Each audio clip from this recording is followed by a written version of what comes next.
It's time for another episode of The Oil Stream with Dustin Nielsen and Tom Gazzola, presented by Popeye's Louisiana Kitchen.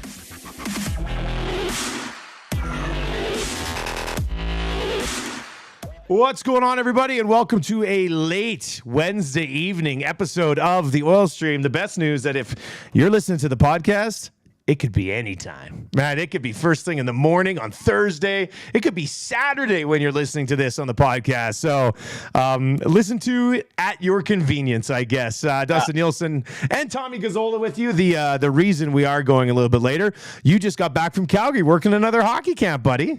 Yeah, look at this t-shirt I got, or shirt. Isn't that cool? Oh, it's very cool. Yeah, lucky guy. I might have gotten some stuff for you guys. I was going to say, there better be more rolling into Edmonton Sports Talk headquarters, buddy.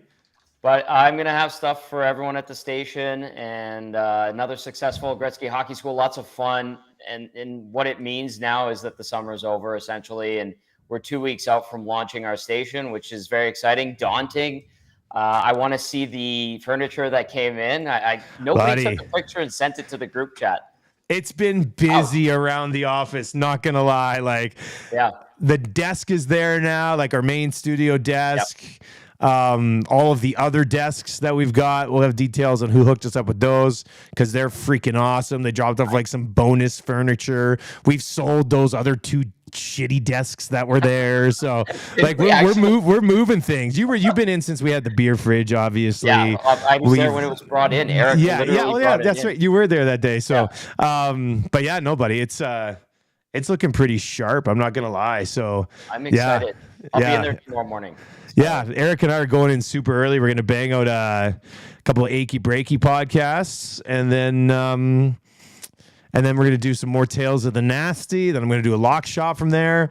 I think Jess Jackson from the Bear is going to pop by for a visit tomorrow morning. So, yeah, it should be pretty good. It's turning out to be like the fun place to be, buddy. Well, if Jess is showing up, which is awesome, I hope I'm there to see her. And if we have, like, Yukon was there, we had my buddy Nick Pastorius and Sean McTavish stop by, and Nick's been talking about coming back to visit us on Friday. I was like, sure. He wants to do like a video on it. I'm like, you do whatever you want, Pasto. You could do whatever you want. But it's kind of cool how people are coming in to show up. Lucas and his wife Chelsea. Yeah, they pop by. Yeah, from Will and the Wolf, and they pop by. So it is kind of becoming a neat place to go and hang out, and we have a nice setup. I'm excited to see what showed up in terms of furniture, and I know we're getting all the walls done for the studios too, all the decorations and the lighting. That should be done next week, so that'll look good. I ordered all the lighting today. We had a lighting guy who we know pop by today and kind of lay it all out with how we should light the main studio, how we should light the secondary studio. More details on the secondary studio next week, so stick around for those. But yeah, it should be pretty good, actually. I like it. Yeah. Launching your own independent station is daunting. I think that's the right word. So you've been just a beast on this thing. Well done, sir. Hat tip to you. Yeah, I've been up late, buddy. I'll just say that. Last night, quick story, then we'll dive into some Oilers talk. But I had to get up early today because I went and did an interview on the CBC show with Mark Connolly, and it went really well because nobody tweeted about it. So I was like, perfect, went well, went smoothly. But I was up last night till like 1:30, and I fell asleep on our downstairs bed with my phone in my hand and some video on Twitter up. And for 4.5 hours, the video was like playing. And in my dream, I was like, why is this annoying voice in my dream? And then I woke up at 5:30 and I hadn't even set a freaking alarm. I was supposed to get up at like 6:15. So I was just, I guess I've just been falling asleep at random times throughout the day, buddy. Like, I mean, your sleep schedule has been thrown off because you've been waking up at 4 or 4:30 for how long? And I guess that starts up again soon. I guess it will. I'm not too sure. I'm kind of liking getting up at like 7 o'clock. I probably do look exhausted right now. Like I'm pretty bagged, but it's not bad getting up at like 6:37, 7:30, buddy. It's you not look bad. great. I get up at 7. Thanks, man. It's nice. Yeah. Yeah, thanks, man. Yeah, that's nice. All right, we've got lots to get to. So it looks like it's gonna be 2 years, 3.9 million for Bouchard. That'll be your Boston Pizza appetizer. We're gonna be at the Northgate Boston Pizza on August 30th, which is actually a week from tonight. So if you live in that area or you just want to come out and have a beer with us, check out a little Oilers talk. We're gonna have the speaker set up so you can listen to the episode live right there at Boston Pizza. Boston Pizza, Northgate location on up on 137th, right on the corner there. Yeah, 97th Street, 137th. So join us there next Wednesday night. We'll get started around 6 o'clock. So looking forward to seeing you all out there. Hit up that summer menu before summer ends. But your Boston Pizza appetizer, of course, is the Bouchard. The Bouchard contract, 2 years, 3.9, not officially announced by the club just yet, Tommy, but this is kind of what everybody's been speculating on for, 4 months now, right? This is really all they could do. Yes, and pen to paper, that's all that's being waiting, or that's all that they're waiting for is for pen to paper to actually happen. So it sounds like it's done. By the time you listen to this, maybe tomorrow morning or Thursday morning, it might be a done deal. But yeah, nothing official. But they're just waiting for the signing of it. They're going to have to play with a reduced roster, and unless they do something to, they move a significant piece that makes money to free up cap space, that's about it. We might see a couple of PTOs, but it seems pretty quiet right now. Although I have heard that there is a mandate from the new boss to put a clamp on the leaks. Oh, really? Yeah. Oh, wow. Yeah, good for him. Good for him. That does make sense. I mean, so when Jeff Jackson took over, it was two things: get rid of Tyler Wright, clamp down on leaks. Wait a second, was Tyler Wright the leak? And the answer would be no. The answer would be no. But the answer is no. It was a joke. Yeah. But that's interesting. Well, there's other leaks that continue to spring. I would say it's not a leak dropping what the Bouchard contract is. No. Everybody knew that it was going to come into that because that's pretty much all they.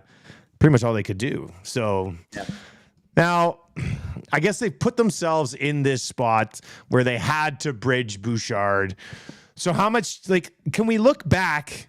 We can't look back in 2 years when he's got back-to-back at least 70-point seasons and is going to get $8 or $9 million a year, Tommy. Yep. I don't think we can look back to this moment and say, wow, they screwed up by giving Bouchard the bridge. You basically have to look at some of the other cap management issues that led to this. This had to be done this way because of other issues. So in 2 years, when we look back on it and go, well, they shouldn't have bridged Bouch, they have no other option. This is the only way to get this guy done. Yeah, they backed into this corner. No questions asked. And the win now mode, getting the Nugent Hopkins deal, the Hyman deal, the Kane deal. You've got Ekholm with a nice ticket that they're paying him, and obviously Connor and Leon are going to get their pay raises. So where the relief will come is, if they can, let's say hypothetically, this is August 23rd, 2023, build up Jack Campbell and find value for him elsewhere and move that out. That hypothetical, but it's something that could happen down the road, depending on how Stuart Skinner progresses and what else is in the pipeline, or if they go out and get a cheaper goalie.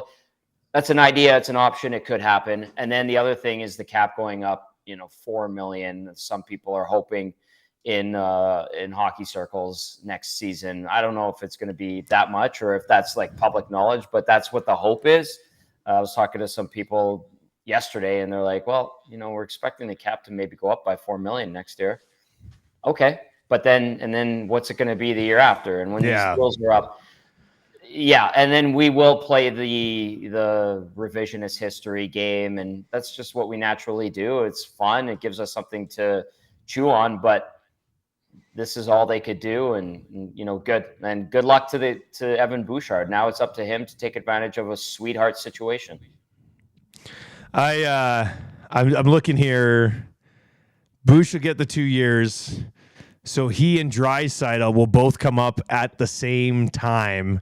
And, we'll talk about Draisaitl and McDavid in this Matthews contract today.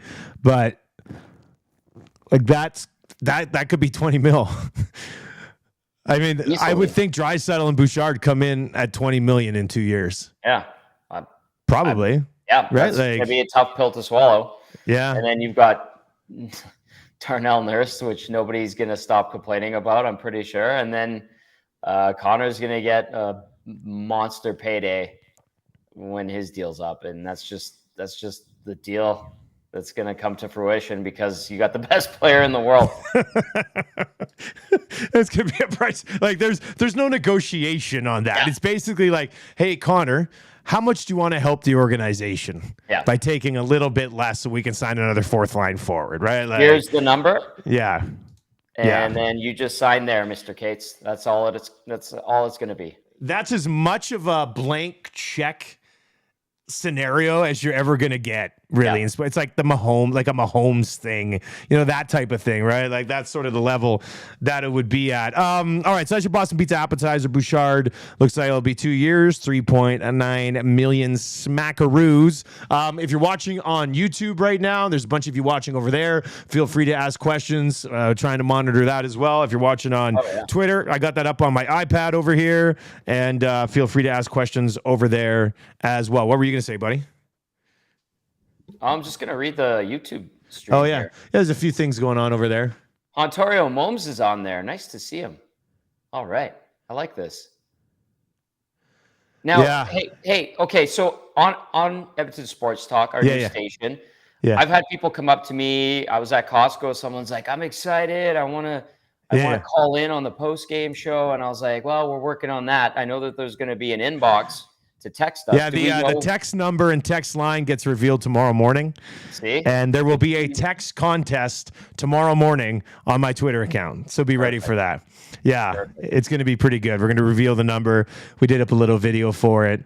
So that'll be good. And we'll be launching on September 6th, not September 5th for the person asking about that. And I will post a video on September 5th saying exactly why we're not launching till September 6th. So Jennifer says, accept the Sportsnet graphic saying signed, LOL.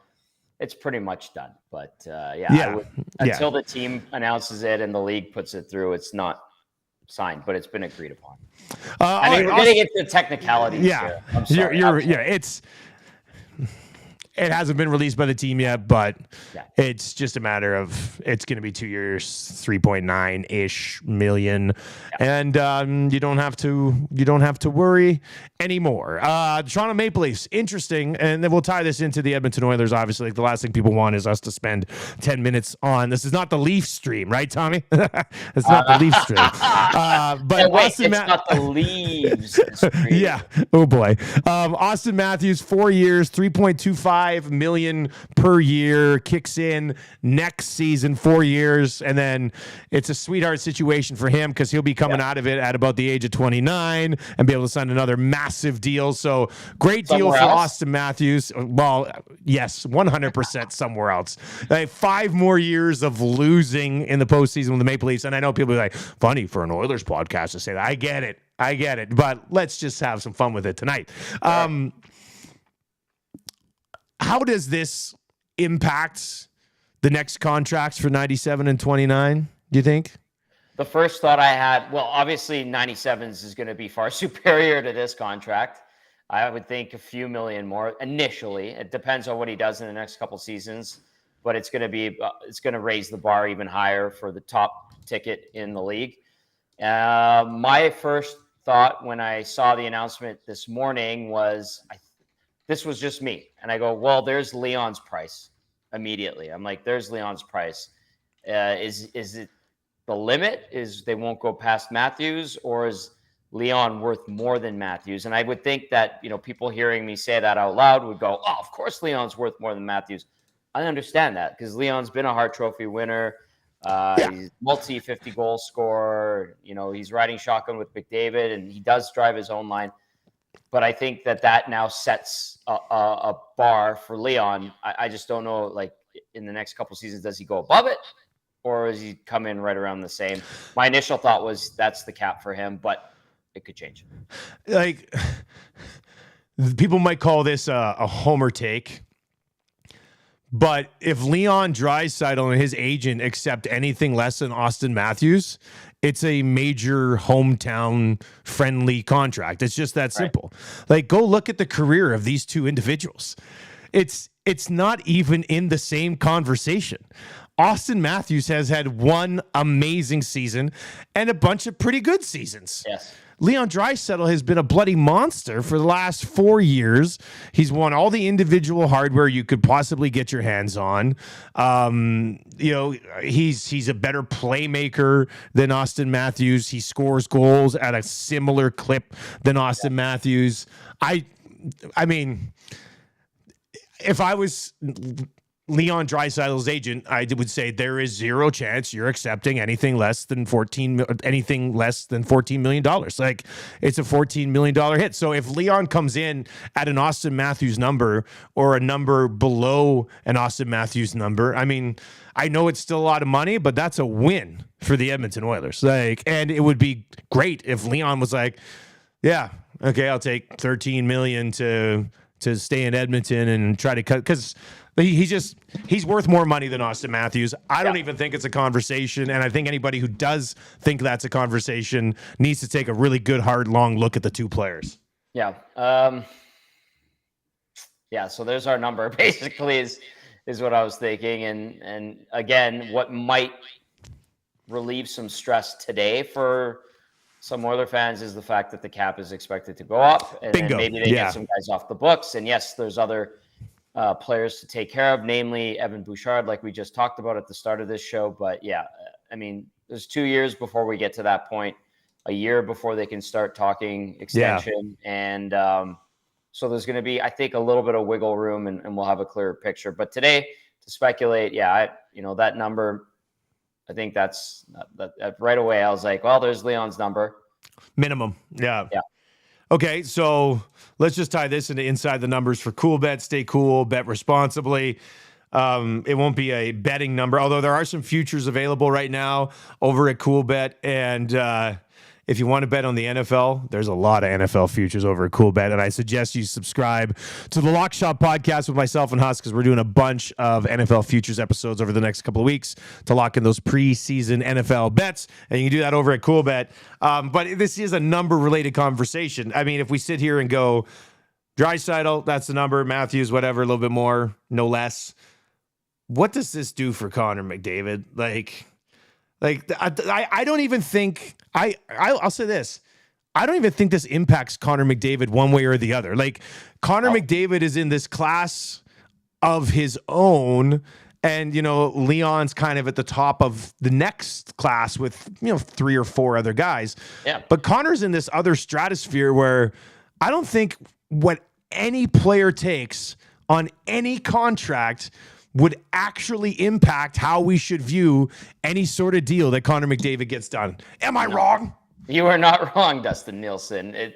He sets the bar, man. He's not riding in anyone else's wake. He just creates his own path, and it doesn't matter, 3 years down the road, 2 years down the road, we're going to be talking about a new historic contract when McDavid signs his next deal. And Jennifer brought up reading the headlines, and I think it was Sportsnet, where I was reading a headline, and I think they called it, or maybe it was the TSN website, they called Matthews' contract historic, and I was like, that's cute. It's very cute. Probably, factual, but that's cute. It's historic because they somehow only got 4 years. That's why it's historic. The first thing I thought too, I'm like, well, he's going to be just around 30. That's time to sign a big ticket elsewhere, do whatever the heck he wants to do. Having discussion with people the last couple of days, especially today, about Matthews and people that kind of, have been around him a little bit. They're like, he's more of the kind of guy that likes the glitz and glamour, and there's more to be offered than Toronto. Trust me. New York would probably be enticing. LA would be enticing. So I don't know. Like, I was just like, well, that's good for Toronto that they got him for 4 more years. But after that, is he even a Leaf? I don't think so. I'd be pretty surprised. And that's not like he's bailing on them. He would have given them, 12 years at that point? Yep. Like that's the same type of thing. If the Oilers fail miserably for the next 3 years, which I don't think they will. I mean, they're a Stanley Cup contender. There will be a Stanley Cup final somewhere over the next 2 to 3 years with Connor McDavid's contract. And like, I don't think I would ever hold it against Connor McDavid for giving this franchise over a decade and being the best player in the world and them not delivering a championship caliber team around him, or, you know, being close and not getting it done. Yeah. I know a lot of people would be very disappointed in it, but I honestly don't think I could blame him if he left when he was almost 30 years old, man. Like, it's a turning point in your life, not just your career, but your life. So yeah, I mean, we'll see. Again, we could be eating our words in terms of McDavid in a couple of years, but I don't think we will be. I truly do not. Some good preemptive move by the Oilers in hiring Jeff Jackson. So I don't think we're looking at the same type of scenario. They're two different type of people from my time around Connor and what I understand of Austin Matthews. So yeah, I don't think it'll be the same situation. And that's just my hunch. And reading the tea leaves the way I interpret them. All right. Well, we'll see how that plays out. We still got lots to get to in this episode, actually, and it's been a busy week for Oilers content. Of course, we'll have the Oil Stream rankings of importance coming up here over the next couple of weeks as well, as we get you ready for the season. But Tyler Wright, Tommy. Where was I? Well, I was on the Oilers Live podcast last night. They kind of said, you know, were you surprised by this? And, you know, in any discussions that we had, you know, pre Jeff Jackson, it didn't seem like, you know, Tyler Wright was on the outs by any stretch of the imagination. But Tommy, when a new guy takes over, I think everybody kind of has to sort of see where their place is going to be in the organization. And, you know, I don't think Jeff Jackson comes in here and goes, Tyler Wright's out, new guy's in, problem fixed, Stanley Cup delivered. You know, like he's going to have guys out there that he wants to bring into certain positions. He's going to move other pieces around and move other pieces out. This is probably the first step of tinkering along the way, right? Like, it is exactly that. And this is a pretty clear-cut sign that the transition from Ken Holland into the next GM, president of hockey operations, is well underway. It did come as a surprise from some conversations I've had with people that, you know, Tyler Wright was moved out. I guess it buys him time to find a gig with another team, but he was Ken Holland's guy, and you know, maybe a bit of a philosophical change as well. So we'll see, you know, where this goes. The guy coming in apparently has a great reputation. I asked about him and was told that he's a sharp dude and he knows what he's doing, and they made a good hire. But again, people were surprised about Tyler Wright, you know, and the Oilers mutually splitting, if you will. It's tough. Like, it was weird because, you know, Oilers Twitter and, you know, it's all in a very interesting place.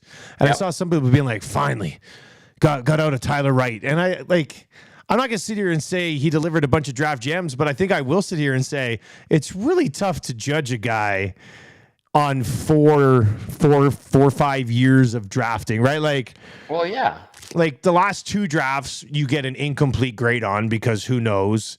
I mean, I know a lot of people were still like, yeah, but they traded out of the Wallstad spot and took Bourgault. And at the time I was very much like, holy smokes, I can't believe this big goaltender has landed in your lap. So I was a little surprised by that. But I guess what I'm saying is, like, I don't look at the track record and go, wow, this guy was really holding the organization back in any way.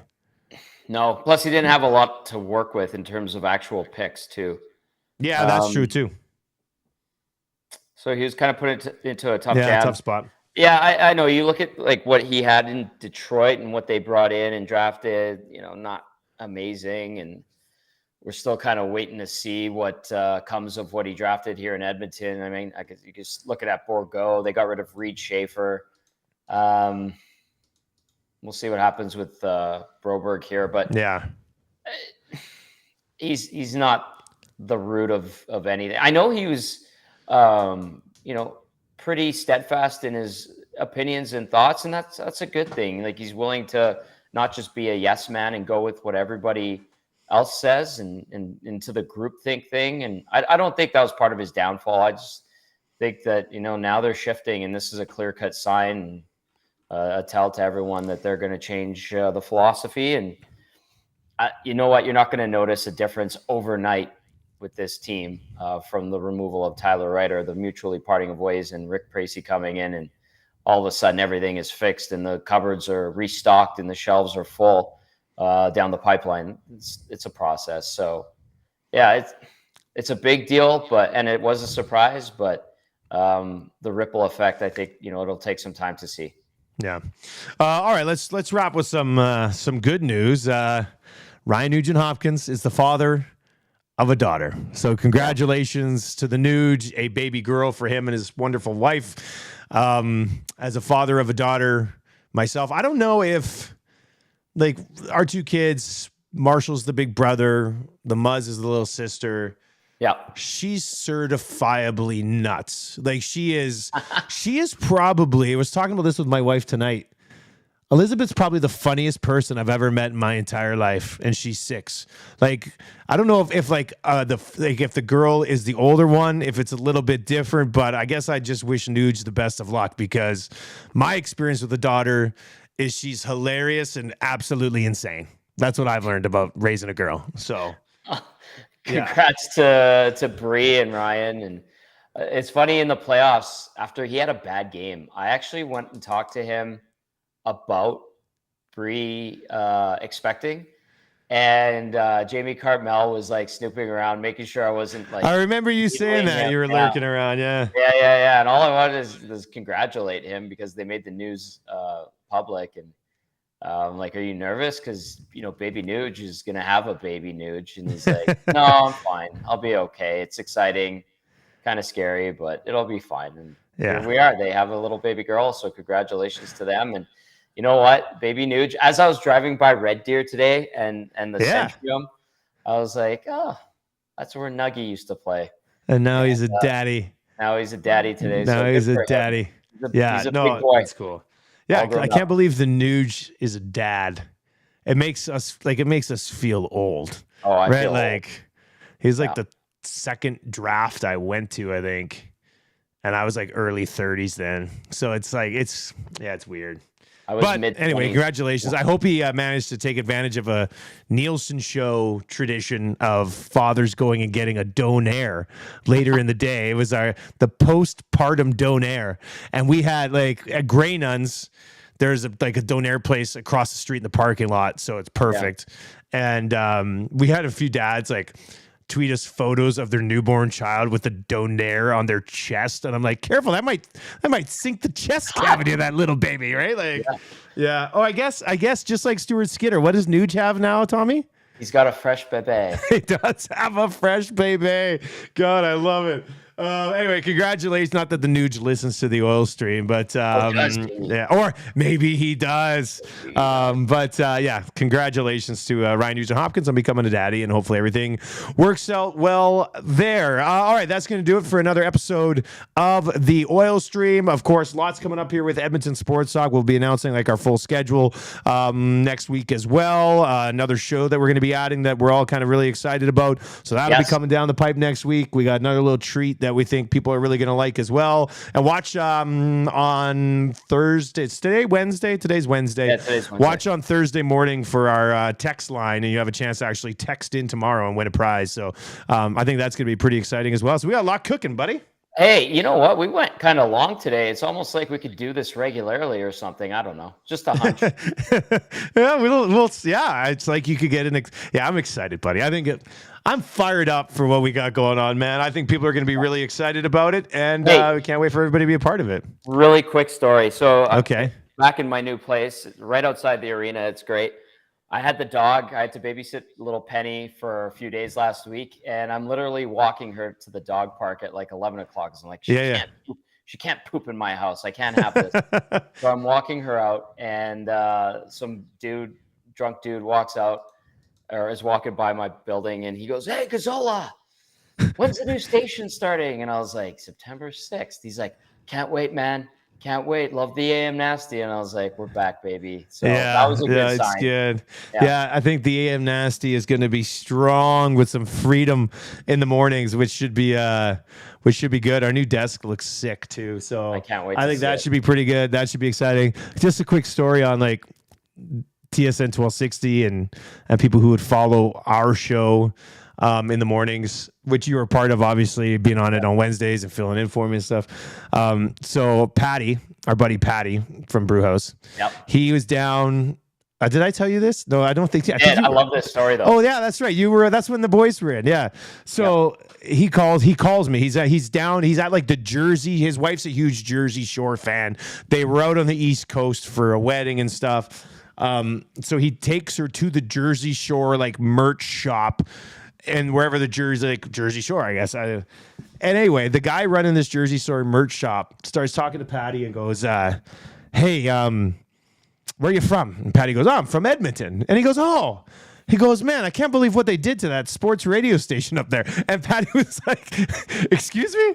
Like, what are you talking about? You're the manager of a merch store in Jersey Shore. And he goes, yeah, I'm a big Oilers fan. I used to listen to the morning show all the time. I was just like, this is ridiculous. Amazing. So yeah, it's kind of funny. I think the new thing will do pretty well. So yeah. So do I. It should be good. So more details, obviously, on what we continue to build at Edmonton Sports Talk. We announced earlier today, Hello Hockey with you and Belsey coming along. So if you're listening to the Oil Stream podcast, make sure you subscribe to the Nielsen Show podcast. It's the one with the new blue and yellow logo, like our Edmonton Sports Talk logo. The Hello Hockey podcast, the two most recent episodes going back to before the station getting blown out. Those are posted. That show, you guys are going to be back Saturdays, 10 till noon, buddy, live on Edmonton Sports Talk. That should be fun.